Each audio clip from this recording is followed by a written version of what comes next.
are going to go over decimals with a, I guess you would call this a 100 chart. So let's get right to it.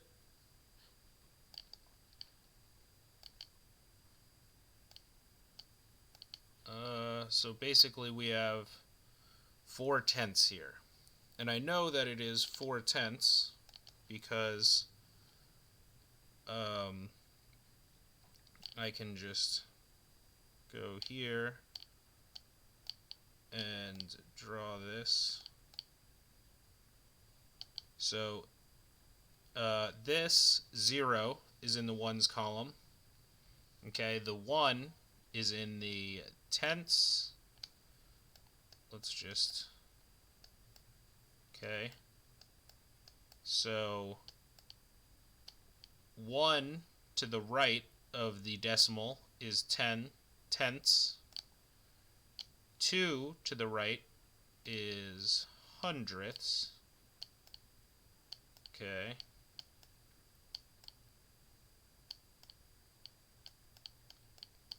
And 3 to the right.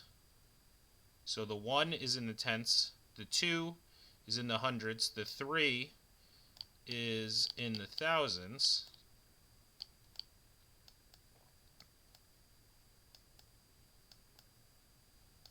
Okay.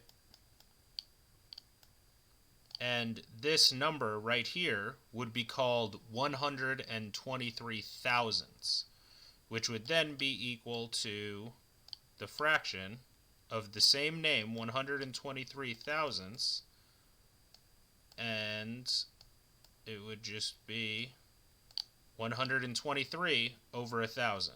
Okay, so those are equal, and I know that this is 123 thousandths because we always look at the digit that is the furthest to the right to figure out if it's going to be called tenths, hundredths, thousandths. Whatever the digit furthest to the right is, that would be what it would be called. So in this case, the whatever the place value of that digit is. So in this case, it would be 123 thousandths. Now, if I were to write 0.023, then this would be 23 thousandths, right? And if I were to write 0.23, this would be 23 hundredths. Now, I can keep adding zeros to the right of the decimal place, and then it wouldn't, it doesn't change the value.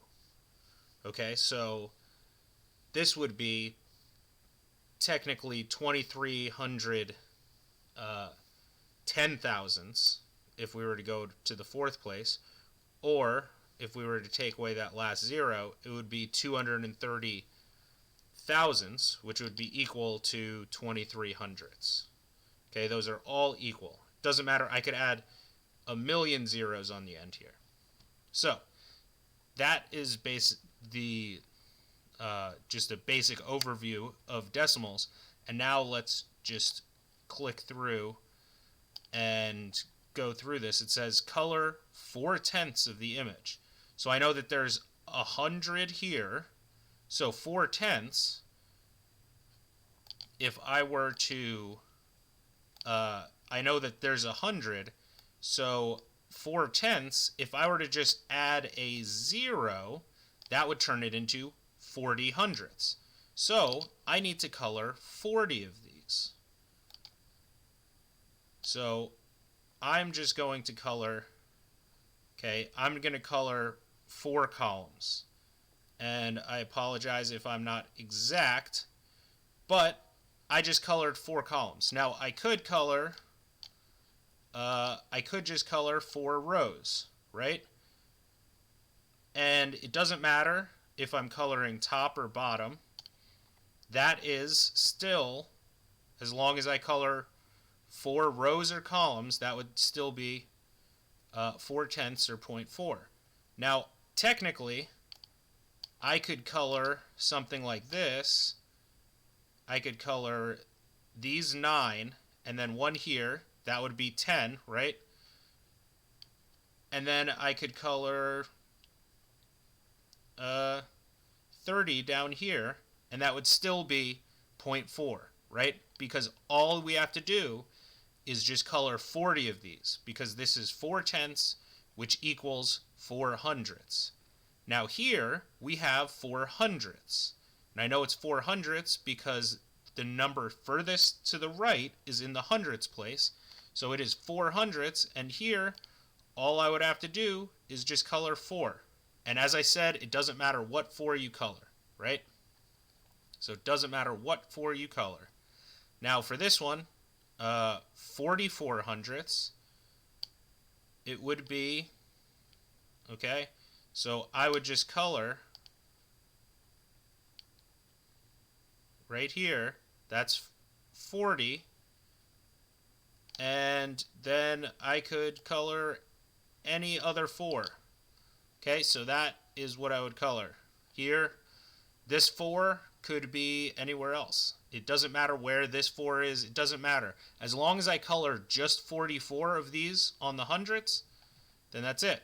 Now, this is going to be the same thing. 9/10.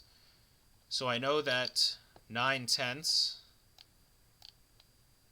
0.9, or 9/10, which equals 9/10, okay? And I know that that equals 0.9 equals 0.90, which is 90/100. And I can say 90/100 because this 0 is in the hundredths place. It's the furthest to the right. So we can call it 90/100. Or I could add another 0. Doesn't change the value as long as there are, as long as it ends with a 0. And this would be 900 thousandths. Okay? So for this one, we would just go back and color 90 of these. Okay? So it would just be 9 columns.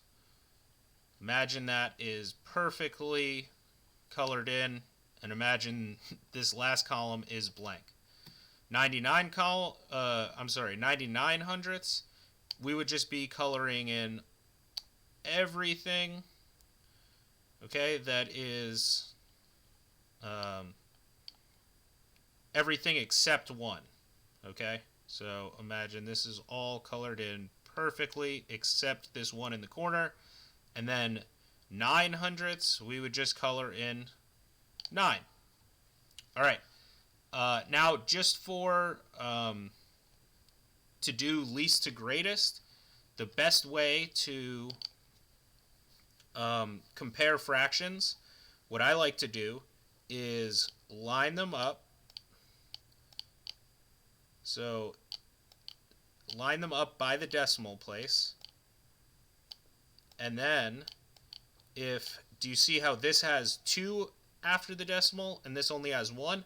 I like to just add a 0 so that they all have the same amount.